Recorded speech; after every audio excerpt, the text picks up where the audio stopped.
Hello students. आज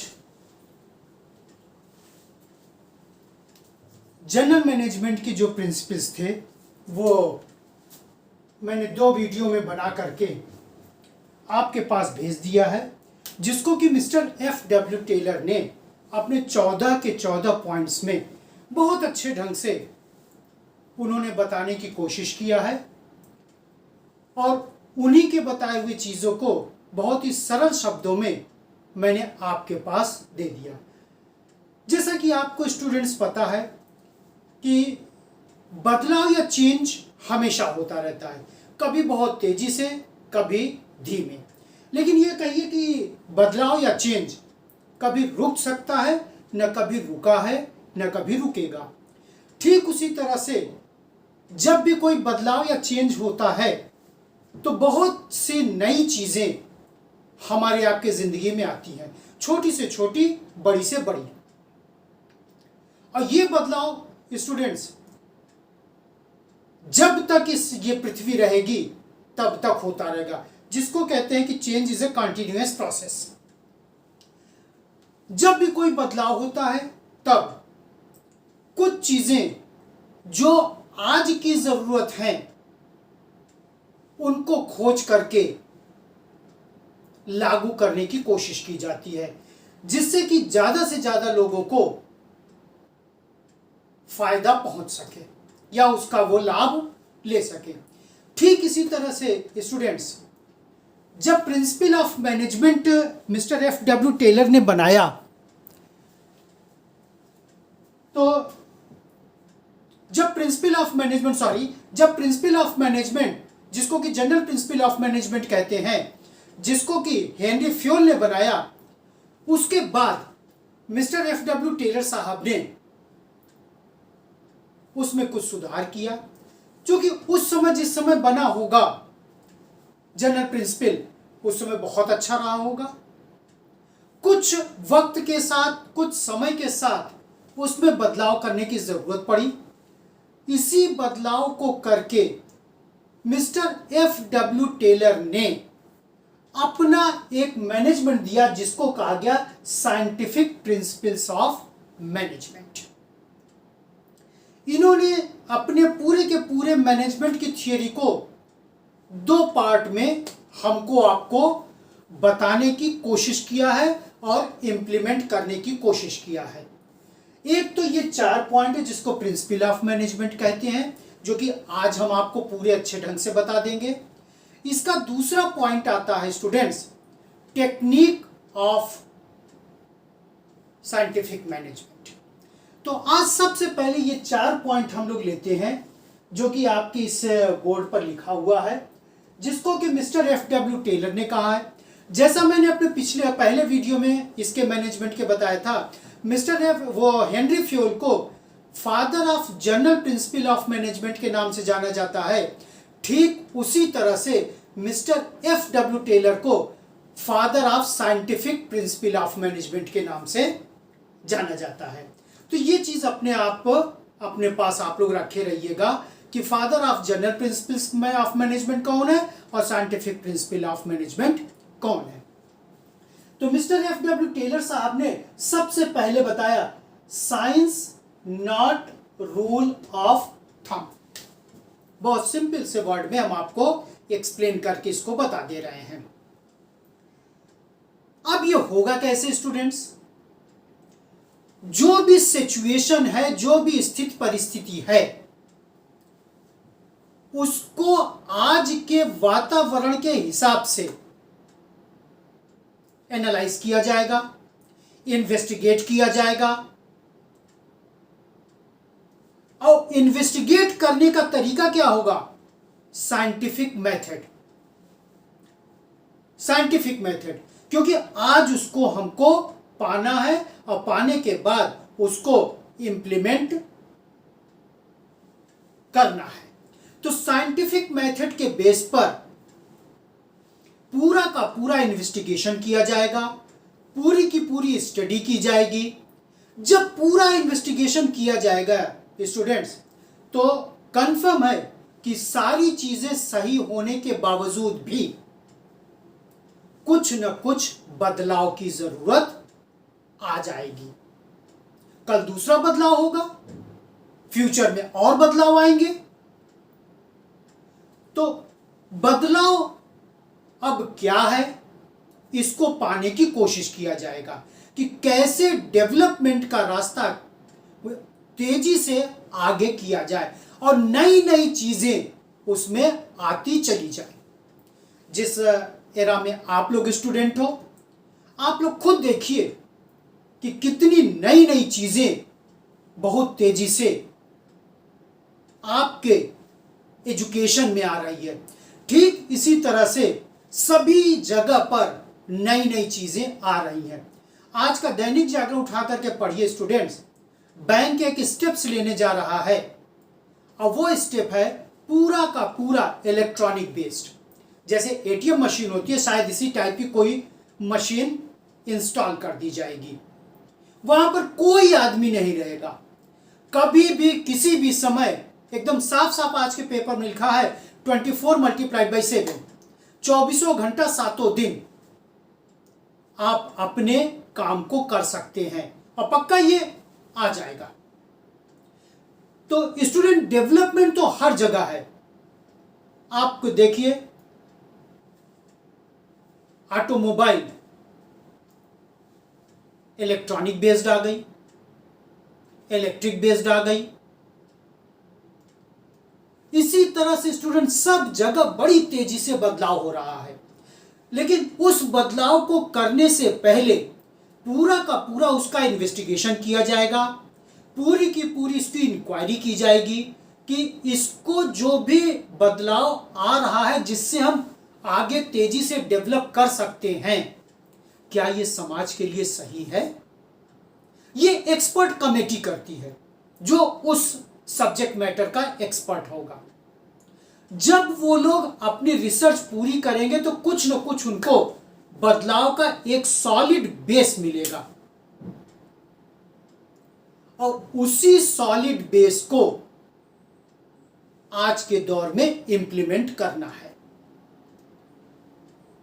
जो पहले था उसकी जरूरत आज उतनी नहीं है, तो लेकिन उतनी नहीं है क्योंकि डेवलपमेंट का रास्ता बहुत तेजी से नहीं हो पाएगा।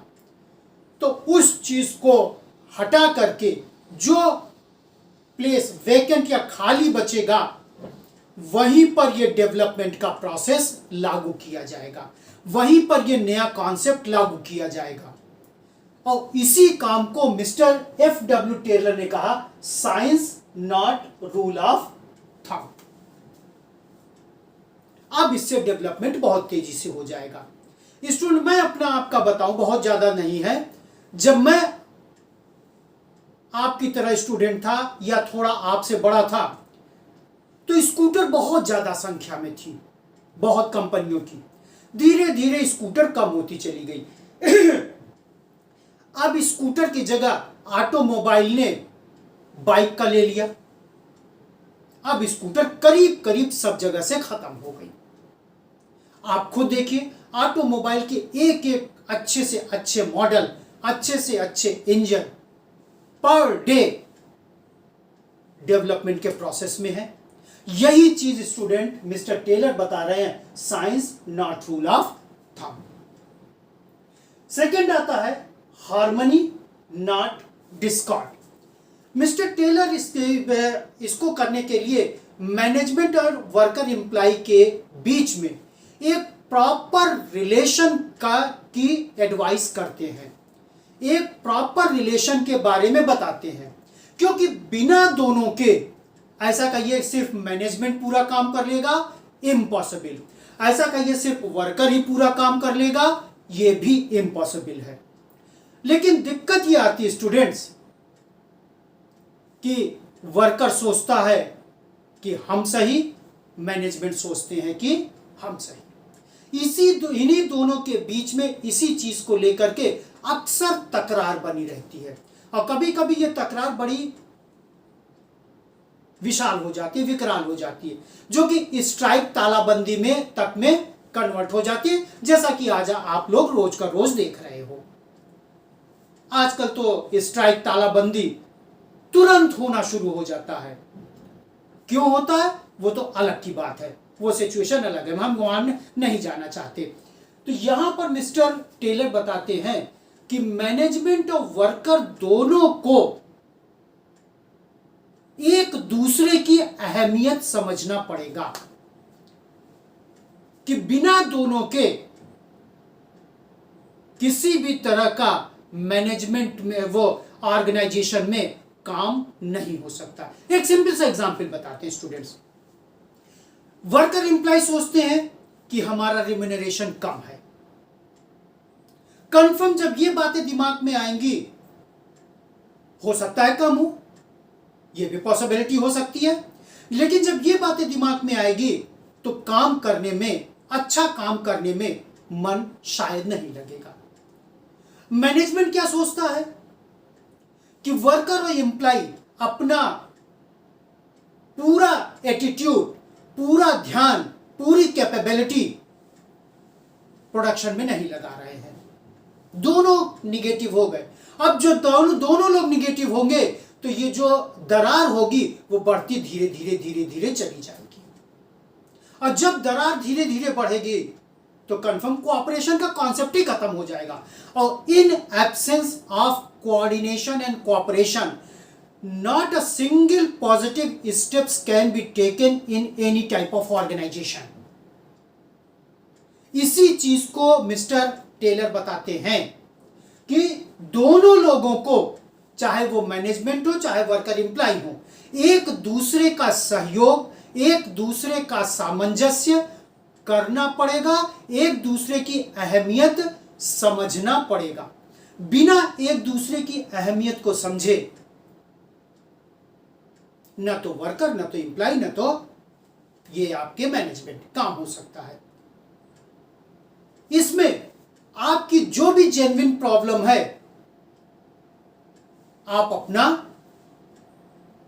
कम्युनिकेट करिए, जिसको कि मिस्टर एफ.डब्ल्यू. टेलर ने अपने 14th पॉइंट में बताया है, जिसको कि स्पिरिट डी कॉर्प्स के रूप में मैंने आपको बताया था। आप मेरा वीडियो देखिएगा, जिसकी की इंग्लिश वर्जन है यूनियन इज स्ट्रेंथ, संगठन में शक्ति है।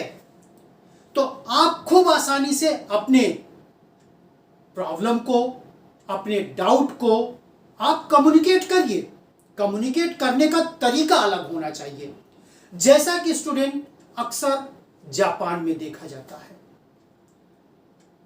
जापान में देखा जाता है। और आज ये बहुत छोटा सा देश होने के बावजूद भी सिर्फ 4 बड़े आइलैंड पर पूरा का पूरा जापान है। और वो जापान सोचिए स्टूडेंट, जिसको कि 6 और 9 अगस्त 1945 को हिरोशिमा नागासाकी पर बम गिरा के बर्बाद कर दिया गया था। लेकिन आज वो जापान कितना अपने को डेवलप कर चुका है, खासकर इलेक्ट्रॉनिक आइटम्स में, क्योंकि वहां पर हार्मनी नॉट डिस्कार्ड का कॉन्सेप्ट बहुत अच्छे ढंग से लागू किया गया है। ऐसा नहीं कि वहां पर किसी को प्रॉब्लम नहीं होगी, मैनेजमेंट को प्रॉब्लम नहीं होगी, वर्कर एम्प्लॉय को प्रॉब्लम नहीं होगी, ऐसा नहीं है, प्रॉब्लम वहां पर भी है। लेकिन उस प्रॉब्लम को प्रेजेंट करने का तरीका, बताने का तरीका, इंप्लीमेंट करने का तरीका, शो करने का तरीका एकदम अलग है।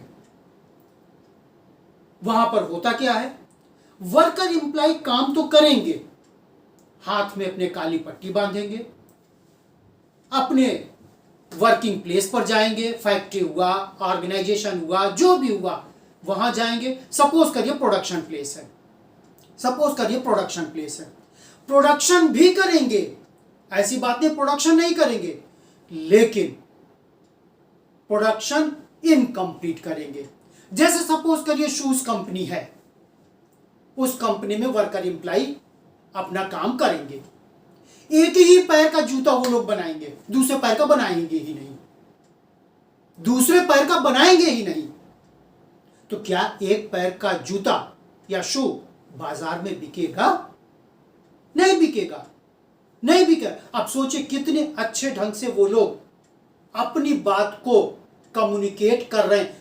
कोई ऐसा नहीं कि काम पर नहीं, स्ट्राइक पर बैठा है, ताला बंद करके बैठा है, काम हो रहा है। मैनेजमेंट को क्या चाहिए कि वर्कर्स, जो भी एम्प्लॉय वर्कर उनके यहां पर हैं, उनको सबसे पहले काम करने का प्रॉपर एटमॉस्फेयर होना चाहिए, जिस पर कि वो निश्चिंत होकर के अपने काम को कर सके। अभी एक सिंपल सा एग्जांपल बताकर के आपको इसको डिस्कस करते हैं। सबसे पहले तो एनवायरनमेंट बहुत अच्छा होना चाहिए, जिसको कहते हैं हेल्दी एटमॉस्फेयर। दूसरा, वर्कर एम्प्लॉइज को जो भी प्रॉपर रिम्यूनरेशन है, यह रिम्यूनरेशन का कॉन्सेप्ट मिस्टर एफ.डब्ल्यू. टेलर ने भी दिया है, जो भी प्रॉपर रिम्यूनरेशन है उसको देना पड़ेगा। इसके अलावा चूंकि वर्कर एम्प्लॉय के ही काम से ऑर्गेनाइजेशन का डेवलपमेंट होता है, तो जो भी डेवलपमेंट में प्रॉफिट हुआ है, उस प्रॉफिट में कहीं ना कहीं वर्कर एम्प्लॉय का भी बहुत बड़ा रोल है, तो उनको उनका शेयर भी देना पड़ेगा। इसके अलावा और भी बेनिफिट, जैसे मेडिकल बेनिफिट, इंश्योरेंस बेनिफिट या अन्य कोई सपोज करिए कि वर्कर एम्प्लॉय आपके बहुत दूर से आ रहे हैं, तो उनको प्रॉपर ट्रांसपोर्टेशन की सुविधा अपनी कंपनी का ही बस उनको प्रोवाइड करा दीजिए। बहुत हमारे यहां भी कंपनियां करती हैं, एक से एक लग्जरियस बस वो अपने एम्प्लॉइज, वर्कर्स और ऑफिसर्स को देती हैं। इस तरह से दोनों का जब सामंजस्य होगा, एम्प्लॉय वर्कर का और मैनेजमेंट का, मैनेजमेंट में तीनों level, top level, middle level और लोअर लेवल, जब ये सब लोग एक जैसे सोचने वाले होंगे, एक जैसे करने वाले होंगे, एक डायरेक्शन में जाने वाले होंगे, एक दूसरे को समझने वाले होंगे, तो कंफर्म स्टूडेंट्स, बड़ी से बड़ी समस्या, बड़ी से बड़ी प्रॉब्लम, बड़ी से बड़ी चीज बहुत आसानी से सॉल्व हो सकती है। और इसी चीज को मिस्टर एफ.डब्ल्यू. टेलर कहते हैं हार्मनी नॉट डिस्कॉर्ड। फिर आता है कोऑपरेशन नॉट इंडिविजुअलिज्म। इसमें मिस्टर टेलर बताते हैं स्टूडेंट्स,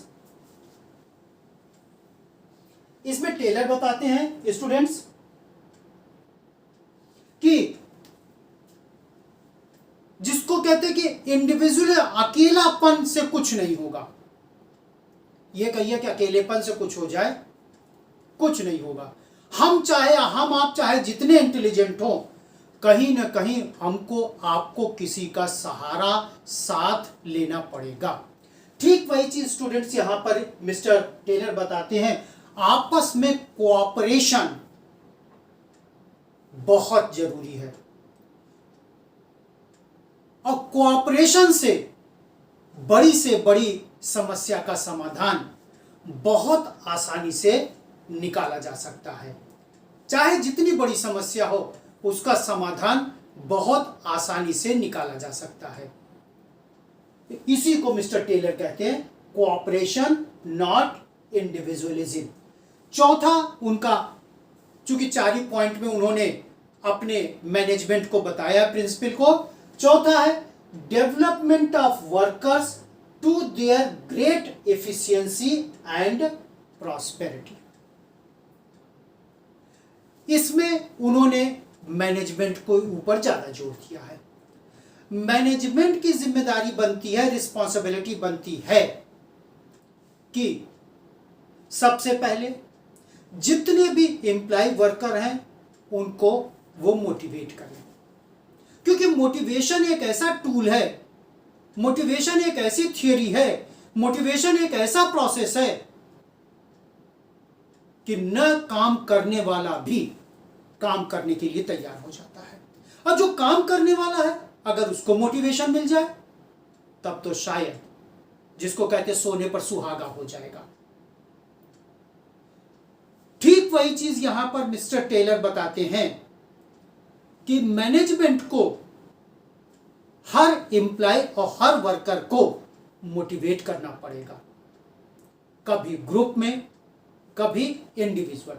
जैसे अगर आप लोग कभी किसी क्लास के स्टूडेंट हो या रहे हो। मान लीजिए आपके टीचर ने कोई क्वेश्चन पूछा क्लास में और आपके तरफ से बहुत अच्छा आंसर उसका निकल आया, तो पक्का टीचर के मुंह से आपके लिए अप्रेजल वर्ड आ जाता है। सपोज करिए कि आप एग्जाम दिए, एग्जाम में आपका परफॉर्मेंस बहुत अच्छा हो जाता है, तो आपको आपके स्कूल की तरफ से, आपके प्रिंसिपल की तरफ से अप्रेजल मिलता है। यही अप्रेजल की बात मिस्टर F.W. टेलर अपने प्रिंसिपल में कह रहे हैं कि सब मैनेजमेंट सभी एम्प्लॉइज को, वर्कर्स को मोटिवेट करेगा। जैसा मैंने बहुत बताया, ये गॉड गिफ्टेड है कि हर व्यक्ति की कैपेसिटी अलग अलग होती है। ऐसा कभी ना होना चाहिए जिसकी कैपेबिलिटी और कैपेसिटी थोड़ा कम है उसको डिमोरलाइज्ड करें। नहीं, ये निगेटिव कॉन्सेप्ट है, जो भी लेस कैपेबल है, जो भी वो जिसको कहते हैं जिनके पास कम कैपेबिलिटी है, उनको बूस्टअप और अच्छे ढंग से करना चाहिए। इसके बाद मिस्टर टेलर बताते हैं जिन व्यक्तियों के अंदर, एम्प्लॉइज वर्कर्स के अंदर ये भावना है कि मुझको अभी और डेवलपमेंट करना है या कर सकते हैं, उनकी इफिशियंसी को बढ़ाने का उनको अपॉर्चुनिटी देना चाहिए, बढ़ाने की अपॉर्चुनिटी देनी चाहिए। अगर वाकई उनकी इफिशियंसी पॉजिटिव डायरेक्शन में है तो उनको डेवलपमेंट के प्रोसेस पर ला करके आप खड़ा कर दीजिए। जब मैनेजमेंट ऐसे काम करते हैं तो कंफर्म दूसरे एम्प्लॉय वर्कर को भी थोड़ा सा दिमाग में जरूर आता है कि जब मेरा मैनेजमेंट मेरे साथ है, मेरे पूरे डेवलपमेंट हो सकते हैं, तो क्यों ना हम भी करें डेवलपमेंट का प्रोसेस। तो वो सीखने के लिए, करने के लिए, अपनी कैपेबिलिटी को बढ़ाने के लिए तैयार हो जाएगा। हो सकता है कल उसकी कैपेबिलिटी भी बढ़ जाए, हो सकता है उसके अंदर डेवलपमेंटल प्रोसेस शुरू हो जाए, हो सकता है उसके अंदर यह क्षमता बढ़ जाए कि हम भी अपने को शो कर सकते हैं। मैं फिर आपको ले चलता हूं स्टूडेंट, आपके टीवी स्क्रीन शो पर छोटे छोटे बच्चों का डांस प्रोग्राम आ रहा है, आप लोग देख रहे होंगे। इस प्रोग्राम को एक साइड कर दीजिए। क्या ये बच्चे अपनी कैपेबिलिटी को, अपनी इंटेलिजेंसी को कहीं और शो कर सकते थे? इसको अगर इस स्टेज को आप थोड़ा सा माइनस कर दीजिए।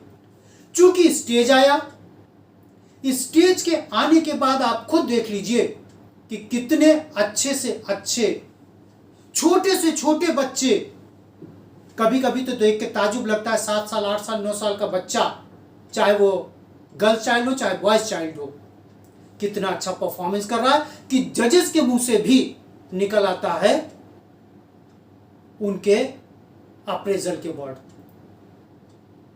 इसी तरह से अभी एक और शो चल रहा है, कौन बनेगा करोड़पति।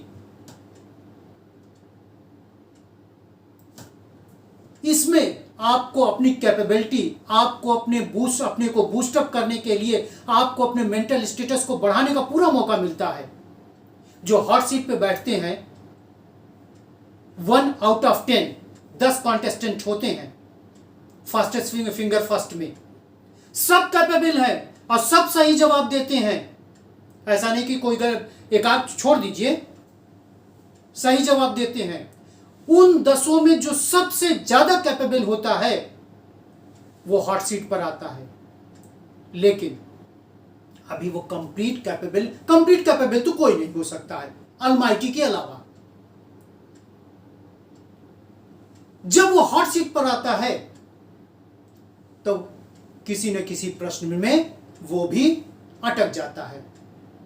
जैसे कि व्यवस्था की गई है, मान लीजिए उसने ऑडियंस पोल ले लिया, तो ऑडियंस की तरफ से उसको सही आंसर मिल जाता है। तो बूस्टअप इसी को कहते हैं स्टूडेंट्स, बूस्टअप इसी को कहते हैं। हाँ, इसका निगेटिव कॉन्सेप्ट मैं नहीं बताऊंगा, क्योंकि अक्सर लोग ये निगेटिव भी कहते हैं, अरे मेरा तो नहीं हुआ, 10 में तो पहुंच गए थे। ये निगेटिव कॉन्सेप्ट है। आपके अंदर भी कैपेबिलिटी है, लेकिन आपसे ज्यादा कैपेबिलिटी, आपसे ज्यादा समय की कीमत उस व्यक्ति को पता थी जो हॉट सीट पे पहुंच गया। फ्रैक्शन ऑफ सेकंड्स का मामला रहता है, आगे और पीछे का। इसी तरह से मिस्टर F.W. टेलर साहब बताते हैं कि हर मजदूर वर्कर के अंदर, हर एम्प्लॉय के अंदर कैपेबिलिटी है। अपनी कैपेबिलिटी को शो करिए, और शो कर अपनी कैपेबिलिटी को शो करने का हम आपको पूरा का पूरा मौका दे रहे हैं, पूरा का पूरा मौका, एकदम फियरलेस एटमॉस्फेयर। कोई कट थ्रोट कंपटीशन नहीं है, प्रॉपर कंपटीशन का एटमॉस्फेयर, हर चीज आपके पास अवेलेबल है। अगर आपके अंदर कैपेबिलिटी है, आप कैपेबिलिटी बूस्टअप करने के लिए तैयार हो, तो कल आप भी डेवलपमेंट के प्रोसेस पर आ सकते हैं। तो ये स्टूडेंट मिस्टर F.W. टेलर का 4 पॉइंट था। ये पहला वीडियो आज हम यहां पर कंप्लीट करते हैं। इसके हमारे ख्याल से 2 वीडियो और बनेंगे, क्योंकि टेक्निक में थोड़ा डिटेल में हमको जाकर के कुछ पॉइंट समझाना पड़ेगा। तो यहां पर फिर मैं वही स्टूडेंट्स कहूंगा कि नॉलेज की कोई सीमा नहीं होती है। दूसरा, नॉलेज जितना आप डिस्ट्रीब्यूट करोगे, बांटोगे, मल्टीपल होकर के आपके पास आएगा। तो आप भी इसको बांटने का काम शुरू कर दीजिए। मैं बार बार ये कहूंगा, क्योंकि ये काम बहुत ही पॉजिटिव होता है किसी के डेवलपमेंट के लिए, किसी के डेवलपमेंट के लिए। तो आप लोग भी इसको देख करके नोट्स, चाहे नोट्स बना लीजिए। अगर आपके पास थिंकिंग कैपेसिटी अच्छी है तो कोई जरूरत नहीं नोट्स की है, आप पॉइंट को देख करके खुद समझ जाएंगे कि हमारी किताब में क्या लिखा है। ऐसा नहीं कि ये सिर्फ मुझे ही पता है, लाखों लाखों लाखों लोगों को पता है, आपकी किताब में भी लिखा है। बस हम आपको सिंपल तरीका आपके समझने के लिए आपके पास भेज रहे हैं।